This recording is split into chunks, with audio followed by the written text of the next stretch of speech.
जय हिंद प्यारे बच्चों। देखिए प्यारे बच्चों, आज की इस वीडियो में हम लोग कक्षा 10वीं का हिस्ट्री का पहला चैप्टर है, इतिहास का पहला चैप्टर है यूरोप में राष्ट्रवाद। यूरोप में राष्ट्रवाद से जितना रिलेटेड महत्वपूर्ण ऑब्जेक्टिव प्रश्न बन रहे इस चैप्टर से सभी को इस वीडियो में हम कवर करने वाले हैं। यह वीडियो काफी महत्वपूर्ण होने वाला आपके बोर्ड परीक्षा के दृष्टिकोण से, तो वीडियो को पूरा अंत तक जरूर देखिएगा। चलिए शुरू करते हैं।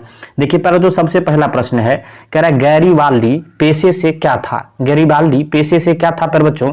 तो याद रखिएगा ये जो है नाविक था पेशे से। गैरीबाल्दी जो है पेशे से नाविक था। ऑप्शन डी यहां सही हो जाएगा, याद रखिएगा। प्रश्न 2 कह रहा है कि यूरोप का मरीज किसे कहा जाता था। तो ये प्रश्न भी काफी महत्वपूर्ण है। तो यूरोप का मरीज जो है तुर्की को कहा जाता है। ऑप्शन सी सही हो जाएगा, याद रखिएगा, काफी महत्वपूर्ण प्रश्न है। प्रश्न 3 कह रहा है कि यंग यूरोप या यूरोप की स्थापना किसने की थी।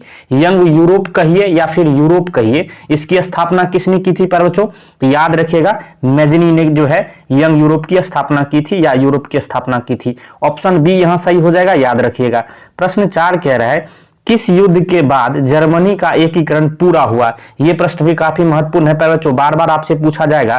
तो किस युद्ध के बाद जो है जर्मनी का एकीकरण पूरा हुआ था? तो याद रखिएगा सीडान के युद्ध के बाद। ऑप्शन डी सही हो जाएगा, याद रखिएगा, काफी महत्वपूर्ण प्रश्न है। प्रश्न 5 की ओर हम लोग चल रहे हैं। प्रश्न 5 क्या कह रहा है प्यारे बच्चों? कह रहा है यूरोप वासियों के लिए किस देश का साहित्य एवं ज्ञान विज्ञान प्रेरणा स्रोत है। किस देश का साहित्य जो है यूरोप वासियों के लिए ज्ञान विज्ञान के लिए प्रेरणा स्रोत है प्यारे बच्चों? याद रखिएगा ये प्रश्न भी काफी महत्वपूर्ण है। तो यूनान जो है बिल्कुल सही आंसर हो जाएगा, ऑप्शन बी, याद रखिएगा। चलिए चलते अगले प्रश्न की ओर। प्रश्न 6 कह रहा है कि इटली एवं जर्मनी वर्तमान में किस महादेश के अंतर्गत आते हैं प्यारे बच्चों? तो याद रखिएगा ये यूरोप महादेश के अंतर्गत आते हैं। ऑप्शन सी सही हो जाएगा। प्रश्न 7 कह रहा है कि रक्त एवं लौह की नीति का अवलंबन किसने किया था प्यारे बच्चों? यानी कहने का मतलब हुआ रक्त एवं लौह की नीति का जो है किसने आपको दिया था। तो याद रखिएगा ये प्रश्न भी काफी महत्वपूर्ण है प्यारे बच्चों परीक्षाओं के दृष्टिकोण से। तो याद रखिएगा बिस्मार्क जी ने जो है बिस्मार्क ने जो है रक्त एवं लौह की नीति का अवलंबन किया था। ऑप्शन सी सही है, याद रखिएगा। चलिए चलते अगले प्रश्न की ओर। प्रश्न 8 कह रहा है जर्मन राइन राज्य का निर्माण किसने किया था। ये प्रश्न भी काफी महत्वपूर्ण है प्यारे बच्चों। तो याद रखिएगा जर्मन राइन राज्य का निर्माण जो है नेपोलियन बोनापार्ट ने किया था। ऑप्शन बी सही हो जाएगा, याद रखिएगा। प्रश्न 9 कह रहा है वियना कांग्रेस के द्वारा फ्रांस में किस शासक वंश की पुनर्स्थापना की गई प्यारे बच्चों? तो याद रखिएगा बुर्बो वंश की जो है स्थापना की गई थी, पुनर्स्थापना। ऑप्शन सी सही हो जाएगा। प्रश्न 10 कह रहा है सन 1870 में फ्रांस और प्रसा के बीच युद्ध कहां हुआ था। तो याद रखिएगा प्यारे बच्चों कहां हुआ था? तो सेडान में हुआ था। ऑप्शन ए यहां सही हो जाएगा, याद रखिएगा। चलिए चलते अगले प्रश्न की ओर। प्रश्न जो है 11 कह रहा है कि जालवेरिन एक संस्था थी। जालवेरिन एक संस्था थी किसकी प्यारे बच्चों? तो याद रखिएगा व्यापारियों की एक संस्था थी। ऑप्शन बी सही हो जाएगा। चलिए चलते अगले प्रश्न की ओर। प्रश्न 12 कह रहा है बिस्मार्क निम्न में से क्या था प्यारे बच्चों? तो याद रखिएगा बिस्मार्क जो है कूटनीतिज्ञ था। ऑप्शन डी सही हो जाएगा, याद रखिएगा। प्रश्न 13 कह रहा है कि 1829 ईस्वी की एड्रियानोपुल की संधि किस देश के साथ हुई। पर बच्चों याद रखिएगा 1829 में जो एड्रियानोपुल की संधि हुई थी वह किस देश के साथ हुई थी। तो बहुत ही महत्वपूर्ण प्रश्न है, तो तुर्की के साथ हुई थी। ऑप्शन ए सही हो जाएगा, याद रखिएगा, काफी महत्वपूर्ण प्रश्न है। प्रश्न 14 कह रहा है इटली एवं जर्मनी के एकीकरण के विरुद्ध निम्न में कौन था प्यारे बच्चों? याद रखिएगा ऑस्ट्रिया जो था। यह प्रश्न भी काफी महत्वपूर्ण है। इटली एवं जर्मनी के एकीकरण के विरुद्ध जो है ऑस्ट्रिया था। ऑप्शन सी सही हो जाएगा, याद रखिएगा। प्रश्न जो है 15 कह रहा है फ्रैंकफर्ट की संधि कब हुई थी। यह प्रश्न भी काफी महत्वपूर्ण है प्यारे बच्चों। याद रखिएगा फ्रैंकफर्ट की संधि जो है 1871 ईस्वी में हुई थी। ऑप्शन डी सही हो जाएगा। चलिए चलते अगले प्रश्न की ओर। प्रश्न 16 कह रहा है मैजनी का संबंध किस संगठन से था प्यारे बच्चों? यह प्रश्न भी काफी महत्वपूर्ण है। तो याद रखिएगा मैजनी का संबंध जो है कार्बोनरी संघ से था। ऑप्शन बी सही हो जाएगा, याद रखिएगा। प्रश्न जो है 17 की ओर हम लोग चल रहे हैं। कह रहा है काउंट काबूर को विक्टर इमैनुअल ने किस पद पर नियुक्त किया। यह प्रश्न भी काफी महत्वपूर्ण है प्यारे बच्चों। याद रखिएगा प्रधानमंत्री के पद पर। ऑप्शन सी सही हो जाएगा। प्रश्न 18 कह रहा है देखिए प्यारे बच्चों इस चैप्टर से जितने भी मोस्ट विविया ऑब्जेक्टिव प्रश्न बन रहे हैं सभी को हम इस वीडियो में कवर करेंगे। एक भी प्रश्न आपको जो है परीक्षाओं में इससे जो है नहीं छूटने वाला है, सारे ही प्रश्न आपको इसी वीडियो से मिलने वाला है। प्रश्न 18 कह रहा है वियना कांग्रेस में कौन राष्ट्र सम्मिलित नहीं था। याद रखिएगा प्यारे बच्चों तो जर्मनी जो है सम्मिलित नहीं था। ऑप्शन डी सही हो जाएगा। चलिए चलते अगले प्रश्न की ओर।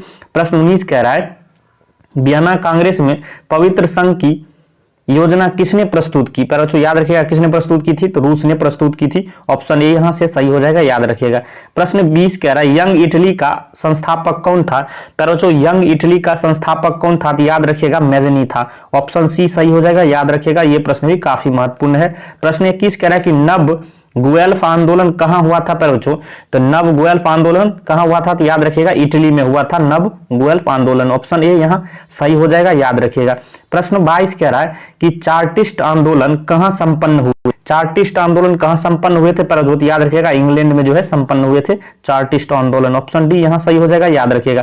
प्रश्न 23 कह रहा है जालवेरिन की स्थापना किस राज ने की? जालवेरिन की स्थापना किस राज ने की थी? प्यारों तो याद रखिएगा पर्सा ने की थी।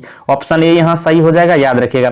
प्रश्न 24 कह रहा है हंगरी की भाषा क्या थी? तो याद रखिएगा प्यारों हंगरी की भाषा जो है मैग्यार थी। ऑप्शन बी यहां से सही है, याद रखिएगा। चलिए चलते अगले प्रश्न की ओर। प्रश्न जो है 25 कह रहा है कि मारियान किस देश के राष्ट्रवाद की प्रतीक थी? प्यारों याद रखिएगा ये जो है फ्रांस की प्रतीक थी। ऑप्शन ए यहां सही हो जाएगा, याद रखिएगा। प्रश्न 26 कह रहा है यूरोपीय सभ्यता का पालना किसे कहा जाता है? मोस्ट वीवीआई प्रश्न पर बच्चों छपेगा आपके परीक्षा में, तो याद रखिएगा यूरोपीय सभ्यता का पालना जो है यूनान को कहा जाता है। ऑप्शन डी यहां सही हो जाएगा, याद रखिएगा। प्रश्न 27 कह रहा है एक्ट ऑफ यूनियन किस वर्ष पारित हुआ? याद रखिएगा पर बच्चों ये जो है 1688 ईस्वी में पारित हुआ था। ऑप्शन ए सही हो जाएगा। प्रश्न जो है 28 कह रहा है नेपोलियन संहिता किस वर्ष लागू की गई? याद रखिएगा बच्चों नेपोलियन संहिता जो है आपको जो है 1804 ईस्वी में लागू की गई थी। ऑप्शन डी यहां सही हो जाएगा, याद रखिएगा। प्रश्न जो है 29 कह रहा है कार्बोनरी की स्थापना किस वर्ष हुई थी? कार्बोनरी संघ की स्थापना कब किस वर्ष हुई थी? बच्चों तो याद रखिएगा 1810 ईस्वी में हुई थी। ऑप्शन ए यहां सही हो जाएगा। काफी महत्वपूर्ण ये प्रश्न है, याद रखिएगा बच्चों। प्रश्न 30 कह रहा है कि जर्मनी की एकीकरण के लिए बिस्मार्क ने कितने युद्ध किए? ये भी प्रश्न काफी महत्वपूर्ण है। तो जर्मनी के एकीकरण के लिए जो है बिस्मार्क बहुत महत्वपूर्ण योगदान दिए थे। इसने जो है टोटल 3 युद्ध किए थे बच्चों, तो याद रखिएगा ऑप्शन सी यहां सही हो जाएगा। काफी महत्वपूर्ण प्रश्न है। देखिए जो सारे प्रश्नों को आप याद करते चलिए, सारे ही प्रश्न भिभिया है पर बच्चों। तो आपको जो है प्रश्न 31 कह रहा है कि यूनान के स्वतंत्रता संग्राम में किसकी पराजय हुई? याद रखिएगा पर बच्चों यूनान की स्वतंत्रता संग्राम में जो है किसकी पराजय हुई थी? तो तुर्की की पराजय हुई थी। ऑप्शन बी यहां सही हो जाएगा, याद रखिएगा।